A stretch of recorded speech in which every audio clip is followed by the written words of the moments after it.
श्री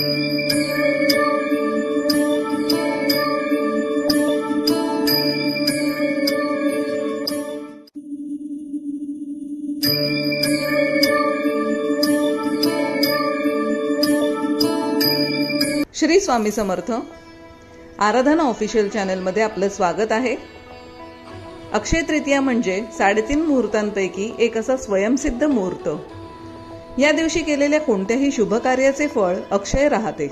आपल्या कुटुंबाचे कल्याण, आर्थिक भरभराट आणि उत्तम आरोग्यासाठी या दिवशी काय करावे हे जाणून घेण्यासाठी हा व्हिडिओ पूर्ण पहा.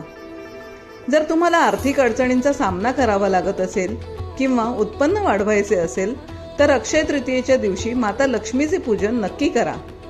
अक्षय तृतीयेला माता लक्ष्मीला कुंकुमार्जन करून तुम्ही प्रसन्न करून घेऊ शकता. तुमच्या देवघरातील लक्ष्मीची मूर्ती, देवीचा टाक किंवा अन्नपूर्णा देवीच्या मूर्तीवर कुंकुमार्जन करावे. जर मूर्ती नसेल तर कुलदेवीच्या फोटोवरही तुम्ही कुंकुमार्जन करू शकता. कुंकुमार्जन करताना 16 वेळा श्री सूक्त किंवा लक्ष्मी मंत्राचा उच्चार करावा. कुंकुमार्जन करताना हाताची 3 किंवा 5 बोटे वापरावीत.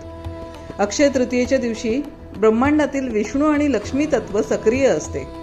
कुंकवामध्ये देवीची शक्ती आकर्षित करण्याची क्षमता जास्त असल्याने हे पूजन अत्यंत फलदायी मानले जाते. अक्षय तृतीयेच्या शुभ मुहूर्तावर भगवान विष्णू आणि माता लक्ष्मीला प्रसन्न करण्यासाठी सत्यनारायणाची पूजाही करणे अत्यंत फलदायी मानले जाते. या दिवशी केलेली पूजा अक्षय फळ देणारी ठरते.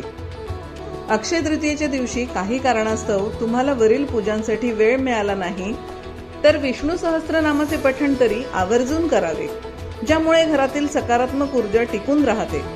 घरात कोणी आजारी व्यक्ती असेल तर त्यांच्या उत्तम आरोग्यासाठी या दिवशी विष्णू लक्ष्मीची मनोभावे सेवा करा. अक्षय तृतीयेला केलेले दान आणि जप यांचा पुण्य प्रताप आजारी व्यक्तीला व्याधीतून मुक्त करण्यासाठी मानसिक आणि आध्यात्मिक बळ देतो. तर या अक्षय तृतीयेला कुंकुमार्जन आणि विष्णू सेवा करून आपल्या आयुष्यात सुखसमृद्धी आणा.